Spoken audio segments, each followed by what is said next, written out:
Okay, I want to do a Bible study today on Sodom and Gomorrah, the sins of Sodom and Gomorrah.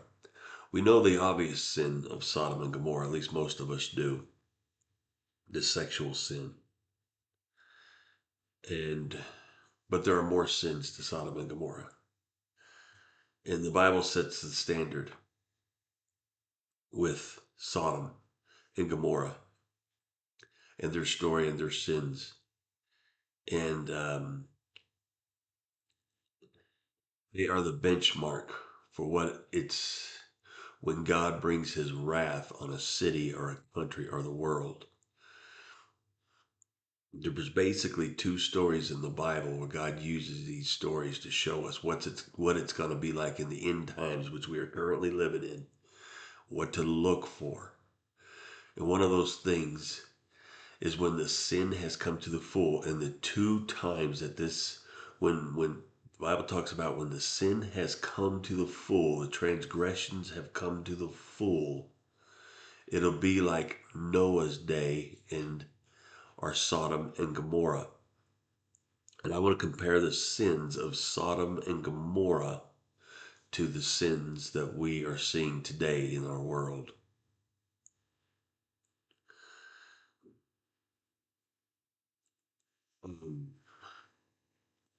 I want to start off here in Daniel.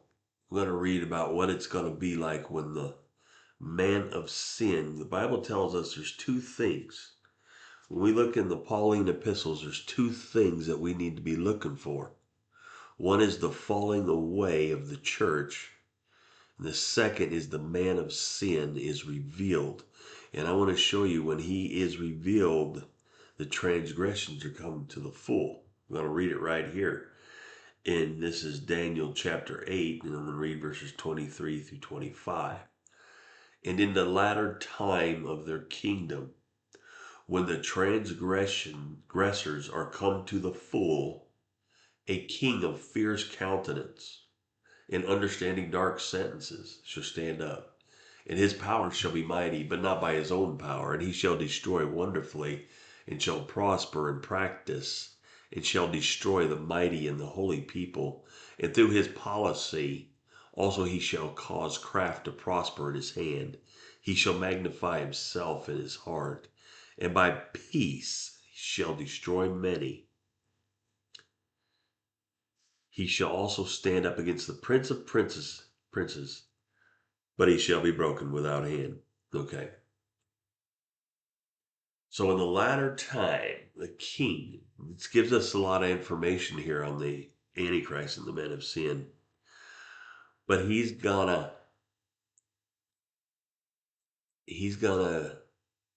come to power. He's gonna come on the scene when the transgressors are come to the full, which is what we are currently seeing, I believe. And I'm going to show you this. And when the transgressions are come to the full, Sodom and Gomorrah is our standard. It is the benchmark. We want to study them and what they were doing and how they were living and their sins. And we're going to read that story where the angels come to judge the city of Sodom and Gomorrah because their cry has come up to God, and he sends down his two angels to judge the city, to see if it is as bad as the cry and as they're hearing. The Sodom and Gomorrah is always the standard. It's when Judah or Israel was fallen into sin, God would send his prophets and they would prophesy, and they would compare them to Sodom and Gomorrah. So I want to look in Genesis when Israel came into the promised land. It's got to there's when Israel came into the promised land, it was another time where it's going to be like the end of the world, like the battle of Armageddon when Jesus comes back to reign on this earth. And I'm going to show you the sins will come to the full. The sins of the people before Israel came into the promised land were like Sodom and Gomorrah. They were to the full. Watch. In Genesis 15, we're going to read 13 through 16, verses 13 through 16. And he said unto Abram, Now of a surety that thy seed shall be a stranger in the land that is not theirs, and shall serve them, and they shall afflict them 400 years. And also that nation whom they shall serve I will judge, and afterwards they shall come out with great substance. And thou shalt go to thy fathers in peace. Thou shalt be buried in a good old age. But in the fourth generation they shall come hither again. For the iniquity of the Amorites is not yet full. You see that? When the iniquity of the Amorites is full, that means the sin is at its peak. It's like Sodom and Gomorrah. Then Israel comes into the promised land and God destroys the Amorites.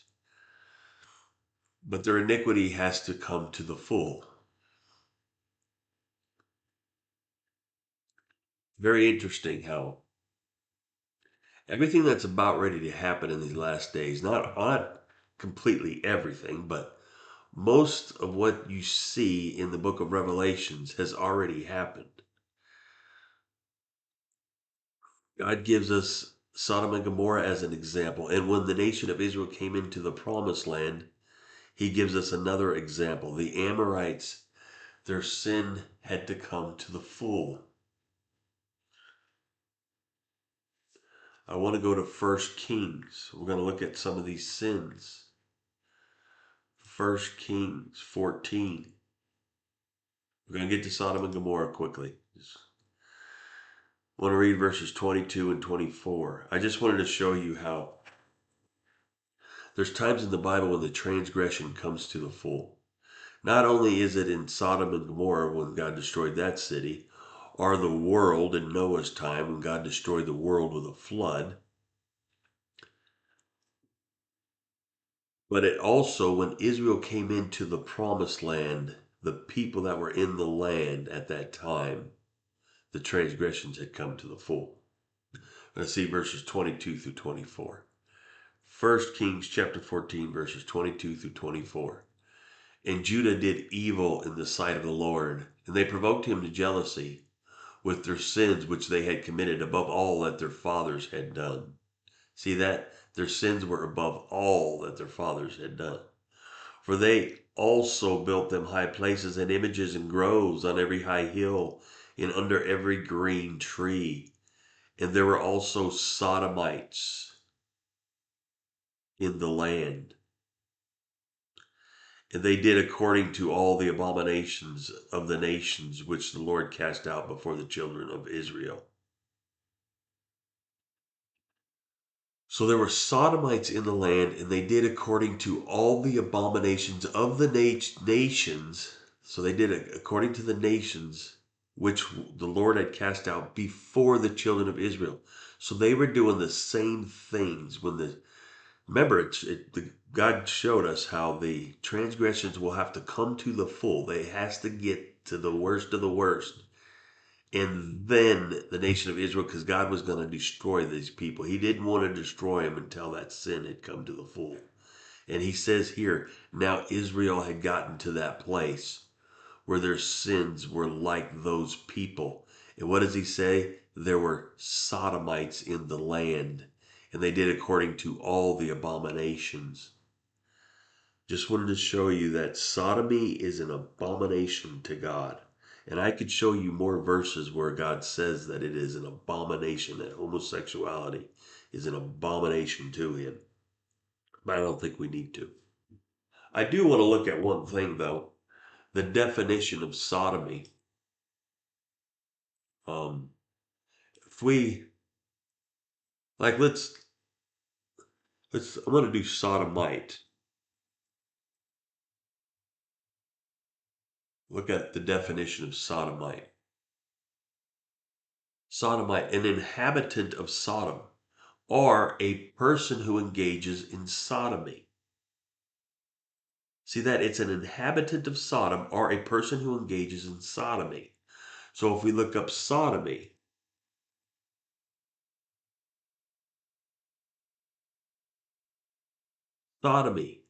anal sex, especially between men. Anal sex, especially between men. So I wanted to show you how the word sodomy, it comes from Sodom and Gomorrah, the story in the Bible. The sin of sodomy, it comes from the story of Sodom and Gomorrah.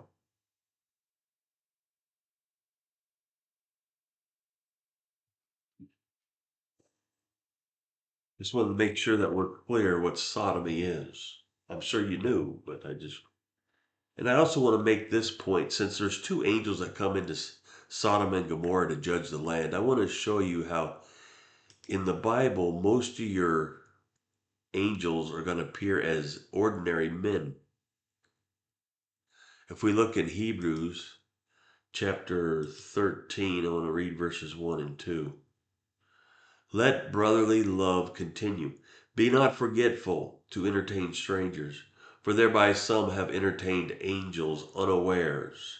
See, they were unaware that they were angels because the angels take on the appearance of men. And they look like everyday men. You could not tell the angels from other men. But the angels in the Bible are almost always men. That's why you see like Gabriel, a manly name, and or Michael, the archangel, Gabriel, the messenger angel, both male.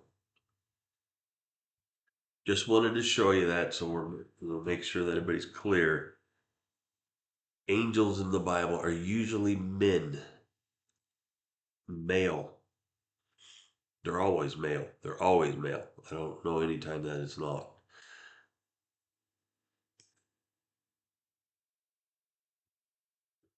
Let's go Genesis. Want to look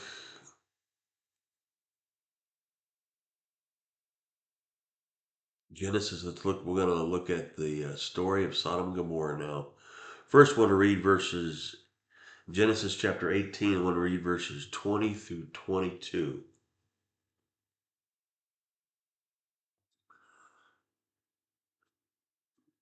And the Lord said, because the cry of Sodom and Gomorrah is great, and because their sin is very grievous, I will go down now to see whether they have done altogether according to the cry of it, which is come unto me, and if not, I will know. And the men turned their faces from thence and went towards Sodom and Addah, but Abraham stood yet before the Lord. So I just wanted to show you why these angels, these two angels, are going down to the city of Sodom and Gomorrah. Because the cry of Sodom and Gomorrah is great, and because their sin is very grievous. Now I'll go 19. I'm going to read verses 1 through 3. And there came two angels to Sodom at even, and Lot sat in the gate of Sodom. And Lot, seeing them, rose up to meet them. And he bowed himself with his face toward the ground. And he said, behold, now my lords, turn in, I pray you, into your servant's house, to tarry all night and wash your feet. And you will rise up early and go on your ways. And they said, nay, but we will abide in the street all night. And he pressed upon them greatly.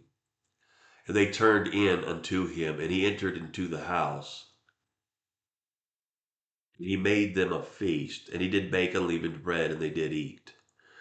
Okay, right there, I want to show you how, or just talk about how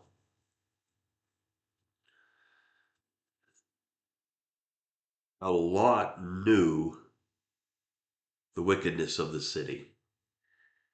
And he knew that these men were righteous. Even he says, let my servant. He says, I pray you into your servant's house and tarry all night. He calls himself their servant. Lot, I don't know if he knew they were angels, but he definitely knew that these were not wicked men. He knew that these were righteous men, good men, and he feared for their safety. So he compelled them to stay in his house because he knew what was going on in that city. He knew the evil of their city. You want to read verses 4 through 7. But before they lay down, the men of the city, even the men of Sodom, compassed the house round, both old and young, all the people from every quarter. And they called unto Lot and said unto him, Where are the men which came in to thee this night? Bring them out unto us, that we may know them. And Lot went out at the door unto them, and he shut the door after them, and said, I pray you, brethren, do not so wickedly. So the men of the city, both the old and the young, where are the men? Bring them out that we may get to know them. This term, that we may get to know them, is sexual in nature. Lot knew what their intent was. We see in verse 7, he says, Brethren, do not so wickedly. He knew their intentions. And when he says, they say, get to know them, they're not talking about, it's sexual in nature, and it is very wicked.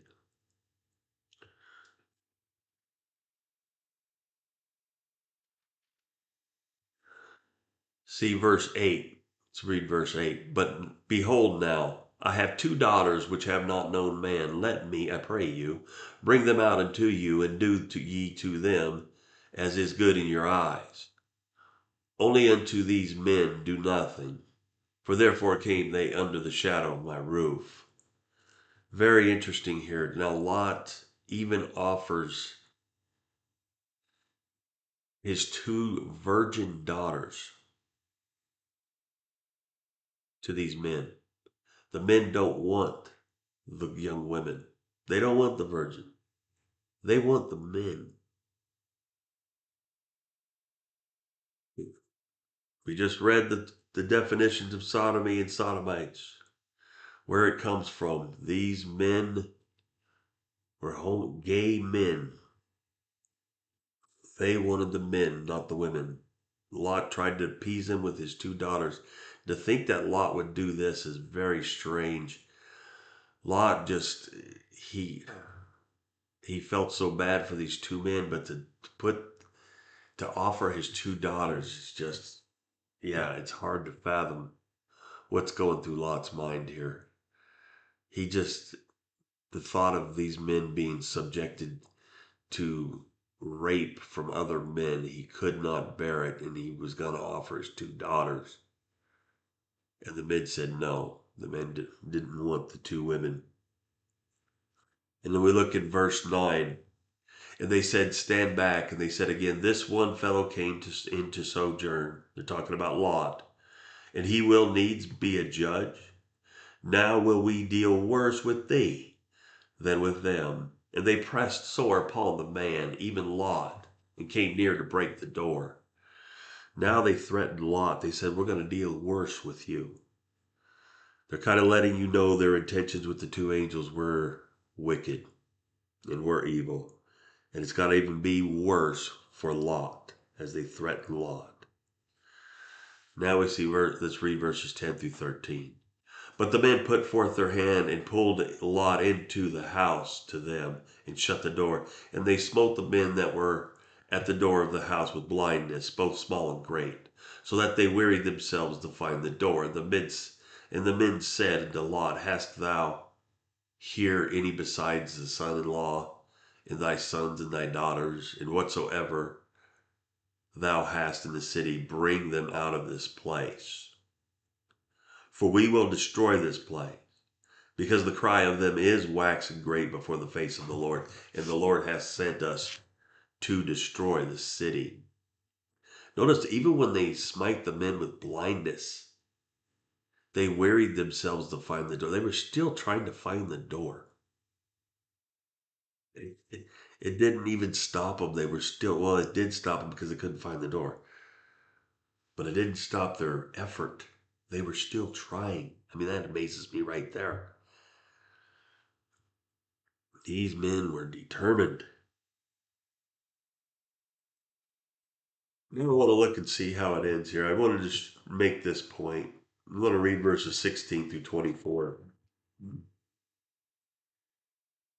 And while he lingered, the men laid hold upon his hand, and upon the hand of his wife, and upon the hand of his two daughters, and the Lord being merciful unto him, and they brought him forth, and set him without the city. And it came to pass, when they had brought them forth abroad, that he said, Escape for thy life. Look not behind thee, neither stay thou in the plain. Escape to the mountain, lest thou be consumed. And Lot said unto them, Oh, not so, my Lord. Behold, now thy servant hath found grace in thy sight, and thou hast magnified thy mercy, which thou hast showed unto me in saving my life. And I cannot escape to the mountain, lest some evil take me and I die. Behold, now this city is near to flee unto, and it is a little one. Oh, let me escape thither. Is it not a little one? And my soul shall live. And he said unto him, See, I have accepted thee concerning this thing also, that I will not overthrow this city, for the which thou hast spoken. Hasten thee, escape hither, for I cannot do anything till thou become thither. Therefore the name of the city was called Zoar. The sun was risen upon the earth when Lot entered into Zoar. Then the Lord rained upon Sodom and Gomorrah brimstone and fire from the Lord out of heaven. I wanted to make this point. I wanted to read all that to let you see how the angels could do nothing until Lot and his family escaped. Think of it this way. God could not bring devastation and wrath and destruction to this city until the Christians had escaped. It is a picture of the end times. The tribulation period will not start until the church is taken out.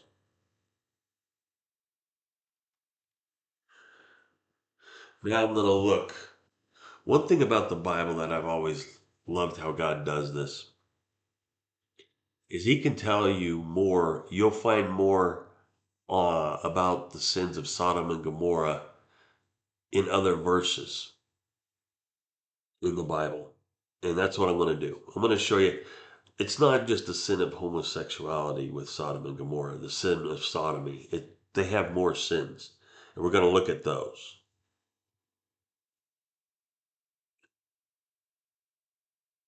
I want to go to Genesis 13. I want to show you this verse here, what it says about Sodom and Gomorrah. But the men of Sodom were wicked and sinners before the Lord exceedingly. I wanted to show you this verse because it's chapter 13, verse 13. We know the number 13 is the number of rebellion in the Bible, is very evil number. If the Revelation chapter 13 is all about the devil. And I just thought it was amazing that God puts this verse on Sodom, but it says, But the men of Sodom were wicked and sinners before the Lord exceedingly. Chapter 13, the first chapter 13, and then verse 13, in chapter 13, we see the men of Sodom were wicked and sinners before the Lord exceedingly. Very strong language on and where God puts it. I think it's amazing. That's why I tell a lot of times in my videos, I'll tell people, or even when I'm witnessing or talking to Christians, how pay attention to the verses, the numbers, the number of the chapter. You'll get to understand the meanings of the numbers in the Bible. It's amazing how God does this. Now I want to go to Deuteronomy, chapter 32, and I want to look at verses 28 through 33. We're going to read verses 28 through 33. For they are a nation void of counsel. Neither is there any understanding in them. Oh, that they were wise, that they understood this, that they would consider their latter end. How should one chase 1,000 and put 10,000 to flight, except their rock had sold them, and the Lord had shut them up? For their rock is not our rock, even our enemies themselves being judges. For their vine is the vine of Sodom, and their fields of Gomorrah. Their grapes are grapes of gall, their clusters are bitter. Their wine is the poison of dragons, and the cruel venom of asps. Did you see that? The vine is the vine of Sodom, their fields are the fields of Gomorrah, their grapes of gall, their clusters are bitter. What God is telling us here is their wine is sour. Their wine is the intoxicating, alcoholic wine.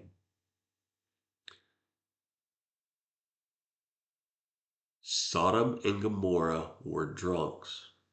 It's important to understand this. Not only did they fall into sexual depravity, but they were drunks. Drinking is a sin of the last days. And drinking goes hand in hand with pride and sexual sins. Sexual immorality. It's just the way it is. And I want to show you how. Remember, Sodom and Gomorrah is their transgression. When transgressions are come to the full, it's going to be like Sodom and Gomorrah. And not only were they homosexual, not only were they sodomites and did the sin of sodomy, but they were drunks. And I show you, and like I said, these things go hand in hand. There's one chapter in the Bible, in the book of Matthew, that talks about the end times. Everybody quotes this chapter when talking about the end times. A lot of people, when they talk about the tribulation period, God's wrath being poured out on this world, they go to this chapter. This chapter is on the end time. And I want to show you at the end of this chapter, verses 48 through 51, what he says. This is what Jesus says. But and if that evil servant shall say in his heart, my Lord delayeth his coming, and shall begin to smite his fellow servants, and to eat and drink with the drunken. And the Lord of that servant shall come in a day when he looketh not for him, and in an hour that he is not aware of it. It's kind of what people are saying now. We try to warn them of the rapture that's coming, the judgment that's coming on this world, and people, I've been saying that for 2,000 years. People have been saying that forever. You're just going to be another false prophet. Yeah, but until it happens, and I think it's going to happen real soon. And if you're paying attention, you read the Bible, and you're a man, born again Christian who loves the Word, you know we are in the last days. That's what I'm trying to show you here. The transgressions has come to the full. Why does, clearly we're talking about the end times because we're in Matthew chapter 24, and he says, my Lord delayeth his coming. That's kind of like what we're hearing as Christians, witnessing and warning people. It says the Lord is, he's not coming. They just dismiss it, scoff at it, mock it. And then he says, he shall begin to eat and drink and be drunken. Why would God say that about these last days? Jesus says that because he knows that drunkenness will be rampant. It'll be widely accepted. It'll be very common, like it is today in the times we are living in. Drunkenness is very, very common, and it is a sin of the last days. That's why God puts these verses at the end of chapter 24. My Lord delayeth his coming, and he begins to drink and be drunken.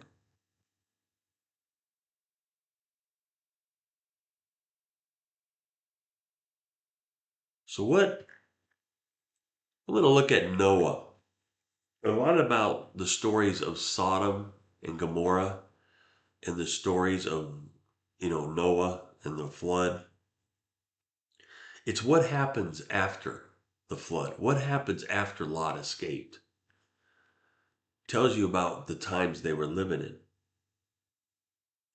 They're very interesting, these two, Noah and Lot and their families. So I want to go to the Old Testament here.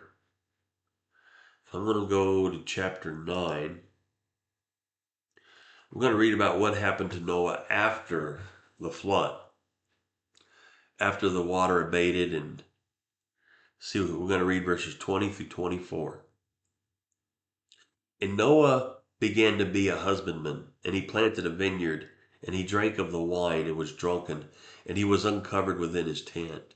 And Ham, the father of Canaan, saw the nakedness of his father, and told his two brethren without.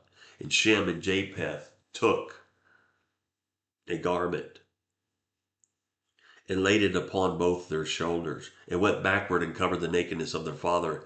And their faces were backward, and they saw not their father's nakedness. And Noah awoke from his wine and knew what his younger son had done unto him. I want to say this with Ham. Notice Ham is the father of Canaan. The Israel, remember I talked about when Israel came into the promised land, these men were acting like Sodom and Gomorrah. These people, they were doing the sins of Sodom and Gomorrah. The transgressions had come to the full. Remember, God says the Amorites, there's actually 7 tribes of people that were in the land. Amorites and the Canaanites were 2 of them.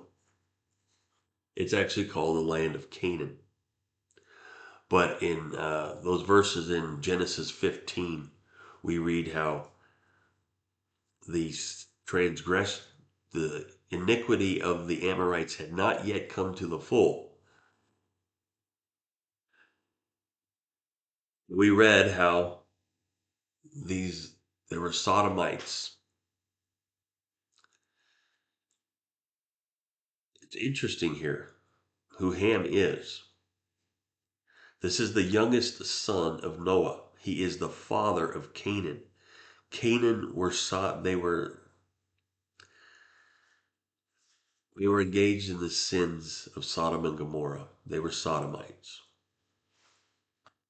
What does Ham do to Noah? It says that the Bible, it says, and Ham, the father of Canaan, saw the nakedness of his father. I'm going to show you another verse, a reference verse, where when the Bible says, saw the nakedness of his father, I want to show you what this means. In Leviticus, if I go to chapter 20, read verse 17. And if a man shall take his sister, his father's daughter, or his mother's daughter, and see her nakedness, and she see his nakedness, it is a wicked thing, and they shall be cut off in the sight of their people. He hath uncovered his sister's nakedness. He shall bear his iniquity. Now it's talking about the sin of incest here, but did you see that? And see her nakedness. It is sexual. When God says, and he see her nakedness, and she see his nakedness, it is a wicked thing. He's talking about sex. And if we look at Noah's reaction to what happened, go back to the story here. When we look at Noah's reaction to what Ham did to him, verse 24, Noah awoke from his wine and knew what his younger son had done to him. So he knew that he had done something. If he just looked on his nakedness, there wouldn't have been anything. He wouldn't know anything had happened. But he knew. Not only that, in verse 25, and he said, "Cursed be Canaan, a servant of servants shall he be unto his brethren." And he said, "Blessed be the Lord God of Shem, and Canaan shall be his servant.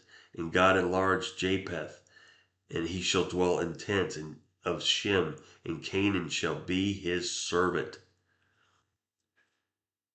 Noah was actually prophesying here. Noah was so mad that he cursed his younger son and his descendants. And God honored it. God made it happen. So God was not happy with Ham either. This sin is, I mean, this is even worse because it's incest. It's unthinkable what Ham did here. But the sin of sodomy is a very serious sin.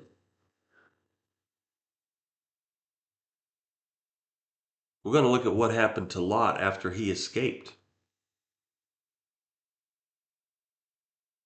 Genesis 19.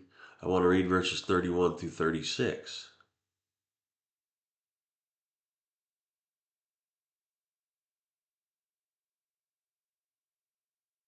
19. I need 19. Genesis 19. 31 through 36. We're going to read. And the firstborn said unto the younger, Our father is old, and there is not a man in the earth to come in unto us after the manner of all the earth. Come, let us make our father drink wine, and we will lie with him, that we may preserve seed of our father, that they made their father drink wine that night. And the firstborn went in and lay with her father, and perceived not when she lay down, nor when she arose. And it came to pass on the morrow that the firstborn said unto the younger, Behold, I lay yesternight with my father.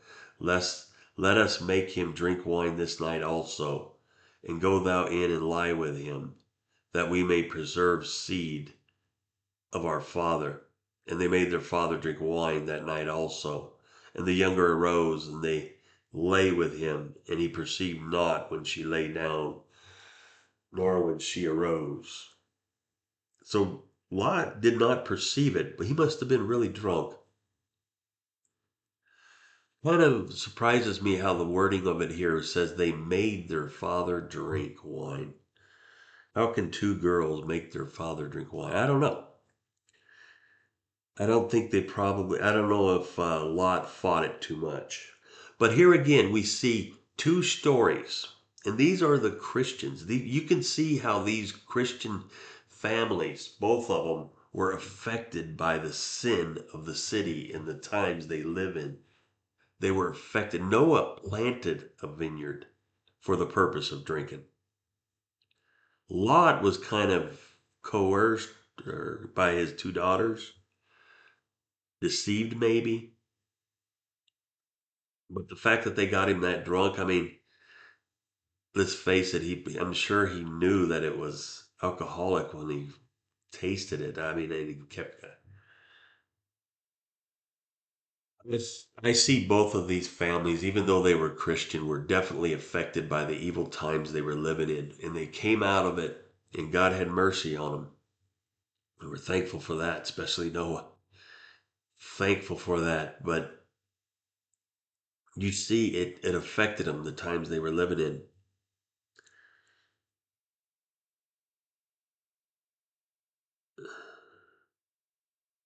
It's got to be the amazing thing about Lot and Noah and his families is they're the only Christians. I couldn't imagine living in a world where you're the only Christian. You're the only Christian. That was Noah's day, or in Lot's day.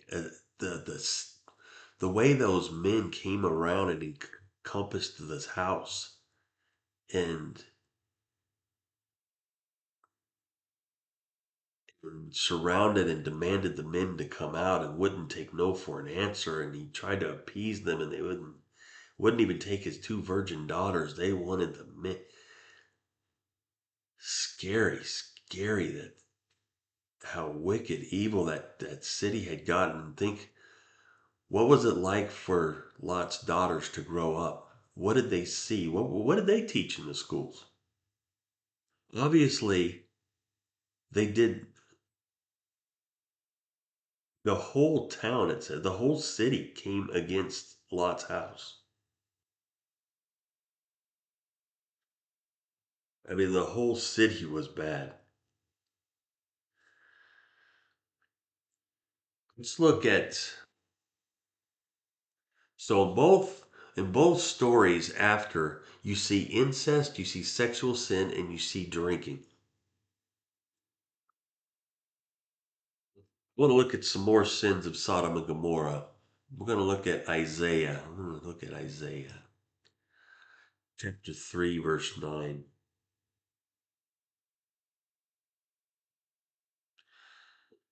The show of their countenance doth witness against them, and they declare their sin as Sodom. They hide it not. Woe unto their soul, for they have rewarded evil unto themselves. See how they show their countenance doth witness against them. They declare their sin as Sodom. They hide it not. Sodom and Gomorrah was very. Did you say they came out of the closet? It's kind of like when a gay man or a gay woman comes out of the closet, they do not hide their sin anymore. You're stepping into a whole nother level of sin. It's a whole, you don't even hide your sin. You have no shame, no guilt. You're more bold, you're brazen. It's called presumptuous sin. And this is what Sodom and Gomorrah had gone down to. Their level of sin had gotten so bad that they no more even hide their sin. Your sin is getting really bad when they're sinning in the open. Well, what are we seeing? We're seeing gay. We just celebrated Gay Pride. I didn't celebrate it, but Gay Pride Month we had here, and it's not just in the United States. It's in Europe. It's in Australia. It's in Israel. It's everywhere. Pretty much, almost.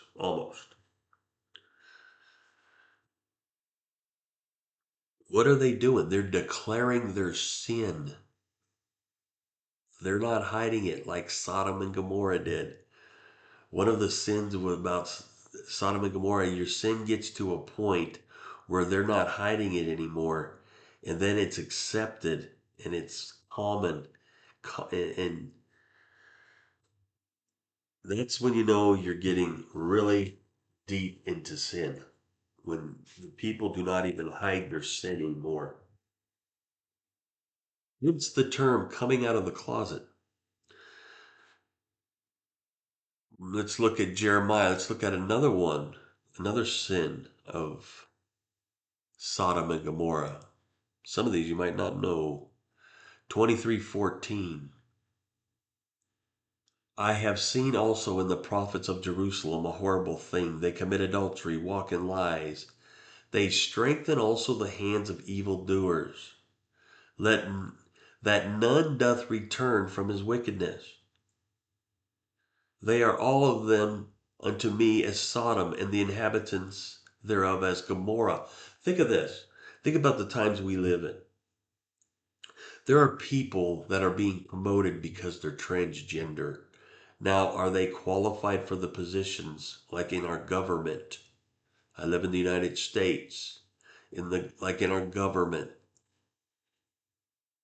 I believe there's people that are promoted mainly because they are transgender.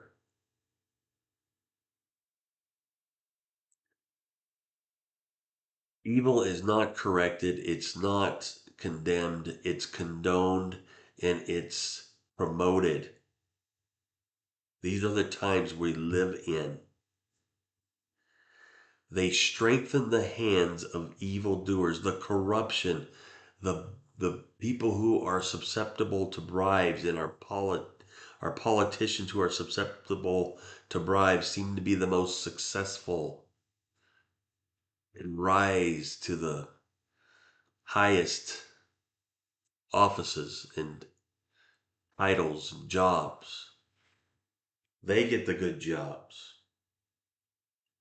The musicians who are the most depraved and anti-Christian and promote the evil and satanic imagery and all the filthy language, those are the ones who are the most successful. These are the times we live in. We promote the evildoers. We strengthen the hands of the evildoers like Sodom and Gomorrah did.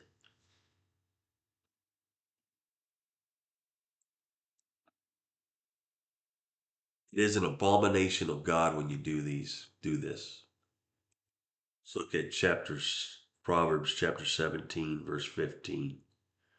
He that justifieth the wicked, he that condemneth the just, even they both are an abomination to the Lord. A while ago, I seen a story how Christian activists who were outside a Planned Parenthood abortion clinic were trying to pray for the women who were going in there. And they were trying to witness to them and trying to get them to change their minds about having an abortion. They were praying. They were thrown in jail. I think this has happened more than once. Who knows how many times it's happened? This is in the United States. People being arrested for praying. They condemneth the just.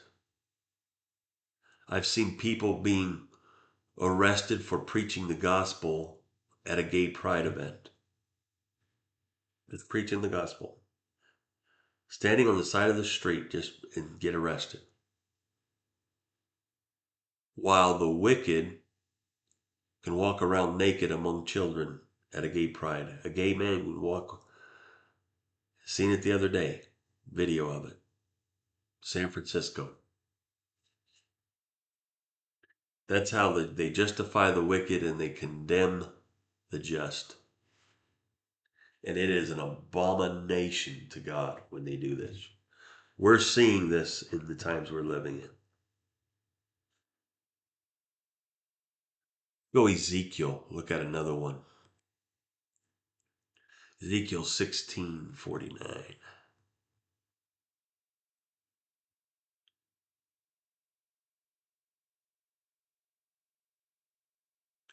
Behold, this was the iniquity of thy sister Sodom. Pride, fullness of bread, abundance of idleness was in her and in her daughters. Neither did she strengthen the hand of the poor and needy. Okay, right there. We see pride. This one's easy. We just had Gay Pride Month. Something with pride. Pride is the devil fell by pride. Eve fell by pride. Pride is such a horrible, horrible sin.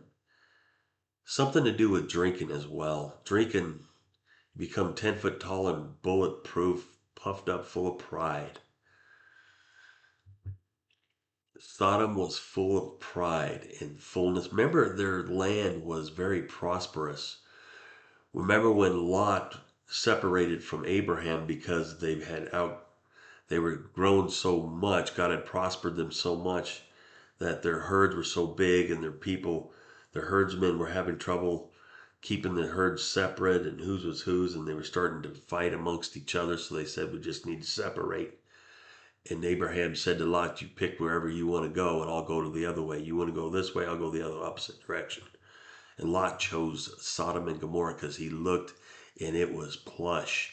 It was beautiful, beautiful country, beautiful land, and lots of food. And it was lots of wealth in this land. They were, for that time, the times they were living in, they were living very good. It was a choice spot. So Lot chose it. And they had fullness of bread, like it says here, and they were puffed up with their pride. And they were idle. They had a lot of time to fall into sin, and they did. And they did not care about the poor and the needy. They had no compassion on the poor. This makes me think of the book of Revelations, the last church era, the Laodicean lukewarm church. It makes me think of that. So let's show you. Laodicean church age, the times we are living in, we are currently in the Laodicean church age. See it in chapter 3. Where Jesus tells them they are poor, blind, and naked. Start reading here in verse 15. I know thy works, thou art neither cold nor hot. I would that thou wert cold or hot. So then, because thou art lukewarm, and neither cold nor hot, I will spew thee out of my mouth. Because thou sayest, I am rich, and increased with goods, and have need of nothing, and knowest not that thou art wretched and miserable, poor and blind and naked. Look at that. They said they were rich and increased with goods, and they said they had need of nothing. It's almost like a taunting of God there, but they say they are rich. This is the church. This is the church. Increase with good, and I have need of nothing. Jesus tells them, you are wretched, miserable, poor, blind, and naked. This sounds to me like the sins of Sodom. Sodom pride, and they had fullness of bread. Sounds a lot like this mega church era we're living in. This Laodicean church sounds a lot like Sodom in this way. They're very rich and puffed up and full of pride. I want to look at a verse in 2 Peter chapter 2, verse 5 and 6. And spared not the old world, but saved Noah, the eighth person, a preacher of righteousness, bringing the flood upon the world of the ungodly, and turning the cities of Sodom and Gomorrah into ashes, condemned them with an overthrow, making them an ensample unto those that after should live ungodly. That's where I tell you, Sodom and Gomorrah is the benchmark. You want to see when judgment's about ready to come? Look at Sodom and Gomorrah, which is what I'm doing. They were full of pride, sexual sin, drunkenness. Kind of what you're seeing today. Do a little recap here. The sins of Sodom and Gomorrah. Obviously, sodomy, and it's right there in its name. They were drunks. They loved to drink. They did not hide their sin. They were presumptuous sin. Remember when they compassed the house of Lot because they wanted to rape the two angels, the two men. It says the young men were there with them. Remember, it says one of their sins is they don't hide their sins. They don't hide their sin. They had the young men with them.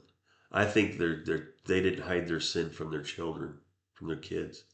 If we look at today, the times we're living in, what are we teaching our kids? In all those public schools, what are we teaching those kids on Gay Pride Month? What are we teaching those kids? Remember all the parents showing up with the pornography in the children's books. What, are you seeing it? I mean, if you're not seeing it, I don't know, it's kind of hard to believe people aren't seeing it, but we are definitely in these last days. We are experiencing the sins of Sodom and Gomorrah. They strengthen the hands of evildoers.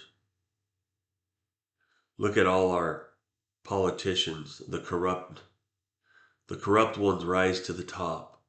The most the most evil and satanic singers and artists that are anti-Christian.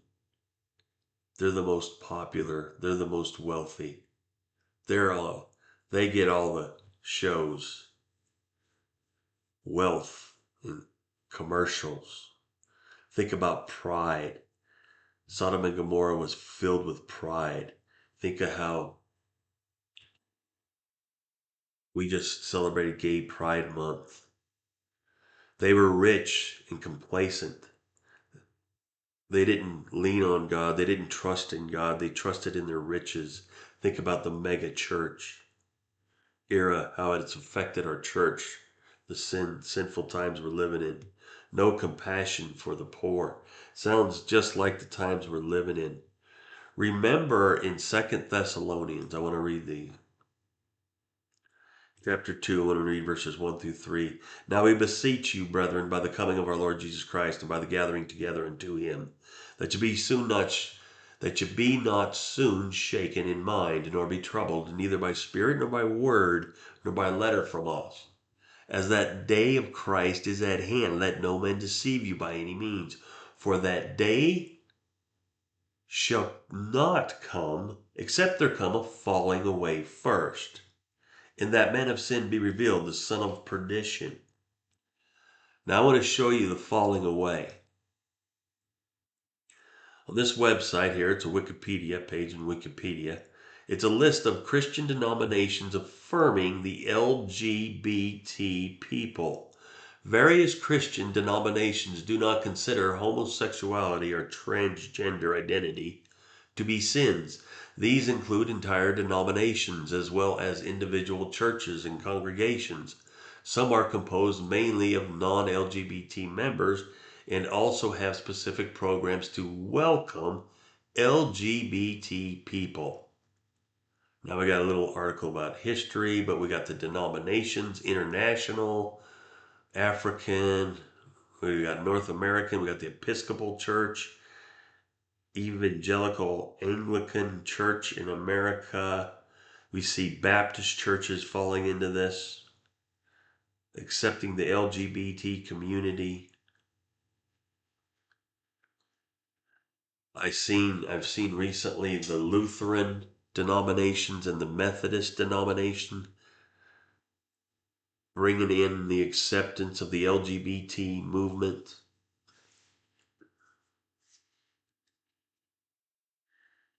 This people is the falling away. We are seeing the falling away. I would be on the lookout for that man of sin to be revealed. I have always said I believe it is Yuval Noah Harari. I believe he has revealed himself, but I think he's going to do more. I think we're gonna hear more from him before the rapture, and I'm really looking. And I know that I mean I could be wrong, but he checks every box. I made a lot of videos on this man, and I've studied the man of sin, what the Bible tells us about the Antichrist, and he just checks every box. He fits it so well. I don't see how it could not be him, but I have been wrong before, so be on the lookout though for men of sin. We're definitely experiencing the falling away. We've seen it in the world, now we're seeing it in the church. It's moving its way into the church. And we're seeing a falling away of the church. And now we need to be looking for this man of sin. And I think I already know who it is. So I really believe we're close. We'll see. But thanks for watching the video, guys. See you on the next one.